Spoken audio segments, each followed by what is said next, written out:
Hello everyone, I'm Rick and thanks for joining me. If you're new to the channel and enjoy my content, please hit the subscribe button and give me a like. Last week, we took a look at the LAiV Micro DAC. Today we'll be looking at the LAiV Micro DDC. And once again, I'd like to thank Ed over at Old Guy Hi-Fi, as well as LAiV, for loaning me these review samples. This video is going to be a little bit longer than most of my videos. There's a lot to unpack today. So here we go. So what is a Micro DDC? DDC stands for Digital to Digital Converter. And in the case of the Micro DDC, it converts a USB audio or SPDIF signal into an I2S signal, but also does much more to that signal. Let's take a closer look at the Micro DDC. The build quality is the same as the Micro DAC. Solid aluminum, and it feels very sturdy, with these brass buttons that just do feel top notch. No encoder on this one, just a power button on the far left here. A short press will power the unit on or put it into standby. The next four buttons are input selection buttons. We have USB, I2S, AES EBU, and digital coaxial. Aesthetics are always subjective, and usually I would have personally liked less buttons, with a single button to scroll through the inputs. But the Micro DDC does need those extra buttons, as they are used for different tasks, for setting the various I2S pin configurations, as well as DSD channel swap. When you press and hold the I2S button for about 4 seconds, the I2S LED will begin to blink, and pressing the I2S button scrolls through the 7 different configuration options, and pressing the USB button will swap the DSD channels. The user manual does include a detailed pinout matrix.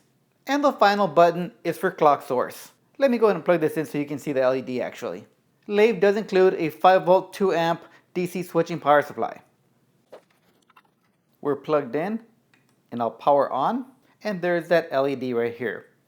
And those are our input LEDs.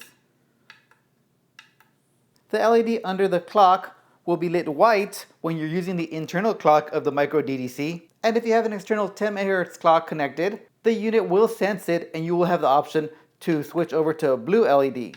But because the Micro DDC currently does not sense an external clock, the LED will stay white. Looking at the rear, from the right we'll start with our power inputs. And at the bottom, we have that barrel input for a 5V 2A DC input. Above that, a USB-C as well. If you do decide to power with that USB-C, make sure your power brick does handle over 10 watts. So remember, 5 volts at 2 amps minimum. Next, you have this tiny little button for firmware upgrade, followed by our digital inputs. USB-B, I2S on HDMI, and a note on I2S on HDMI. A few days ago, I saw a video where a reviewer noticed I2S LVDS on a Matrix Audio product. My Doak U8 DAC also says IIS LVDS. So to help with this confusion, I just wanted to share that anytime you have I2S over HDMI, you are transferring via LVDS. I2S is the protocol, and LVDS is the method of transmitting, or signaling technology. Now, I2S isn't inherently LVDS, as it was intended for very short runs on circuit boards from one component to another, where there was no need for LVDS. And I2S consists of bit clock, word clock, serial data, and sometimes master clock. But with LVDS, you basically have a balanced connection. So you have a bit clock plus and minus, word clock plus and minus, data plus and minus, master clock plus and minus, plus a DSD right and left, and a ground. And this is done to ensure signal integrity over longer distances than a few inches. And this is that part where they say that there is no standardized pinout, and sometimes have to configure what pin does what by going through the product's matrix. And a lot of times, you also see a diagram like this one under the Doak U2 Pro. Now there are also single-ended I2Ss, but those are usually on 3 separate BNC connectors, and not on HDMI. Okay, back to the Micro DDC. After the I2S on HDMI, we have 2 SPDIF ins, one on AES EBU, the other on digital coaxial, followed by an external 10 MHz clock input on BNC connector. And we'll revisit this when we look at the inside. Finally, on the far left is our single output, I2S on HDMI. One super cool feature of the Micro DDC and LAiV DAC pairings is that within the LAiV product line, the products will detect each other and set the I2S settings for you, so that's great. Now let's take a look at the inside. Today I have a stock image for you because I don't want to open this one up. On the left side, we have the DC power input and regulation. And the first thing that stands out to me are all the analog devices TL1763 LDO, or low dropout regulators. These are linear regulators that don't have the noise of switching DC to DC converters, and I count at least 8 on this board. Next, we see the circuit board has a groove cutout with digital isolators making the connections. Here we have the input controller chip, followed by an Altera Cyclone 4 FPGA, as well as an Altera Max 2 FPGA. I did reach out to LAiV to ask what each of these was doing, and they shared that both are a part of the proprietary FIFO buffering and reclocking systems. And I get it, they have to protect their special sauce, which I can completely respect. But based on their locations on the board, I would assume that the Cyclone is handling the FIFO buffering and oversampling duties, and the Max is doing reclocking and timing related tasks, as it sits much closer to the two clocks. And speaking of clocks, the microDDC uses a pair of AccuSilicon AS318Bs, the same clocks that you find inside the micro DAC. And this is a prime example of how one component is not greater than the sum of its parts. To make this DDC work its magic, LAiV combines the clocks with its software and vast engineering knowledge to keep the micro DDC signal as clean and as quiet as possible for the price. After that, you have an upgrade path to add your own external 10 MHz clock. And speaking of clocks, just a basic primer, there are many kinds of clocks, and you'll see these abbreviated as XOs for crystal oscillator. More basic XOs, like the ones we find in this value DDC, are usually accurate in picoseconds, or 1/trillionth of a second. The one here drifts plus or minus 70 picoseconds.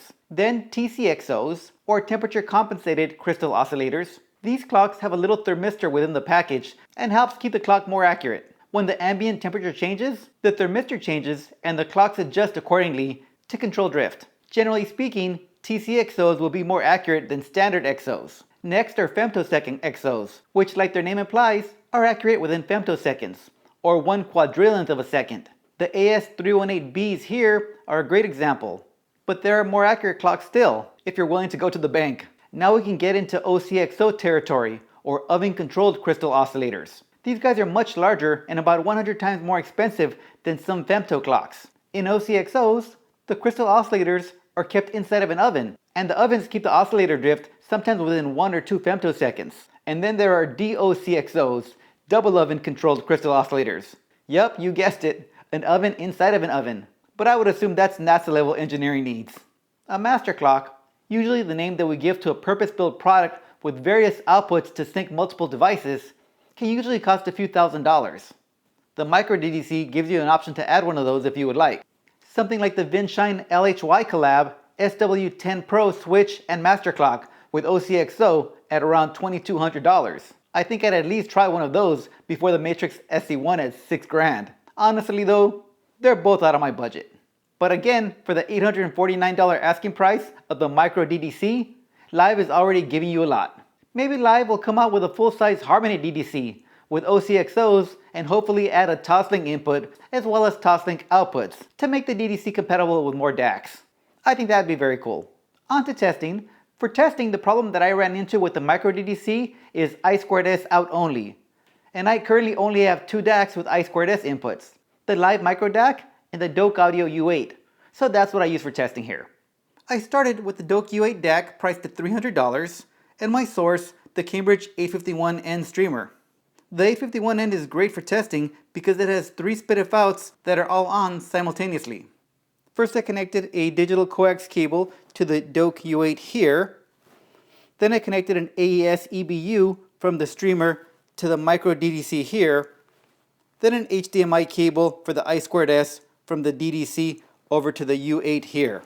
And now I can switch the inputs from digital coaxial to I2S on the U8, and my signal is going out via XLR over to my preamp. With the U8's remote control, I was quickly able to change inputs to see if there were any differences. And sure enough, there were. And I felt that there were the same kind of differences you get when adding a better power supply.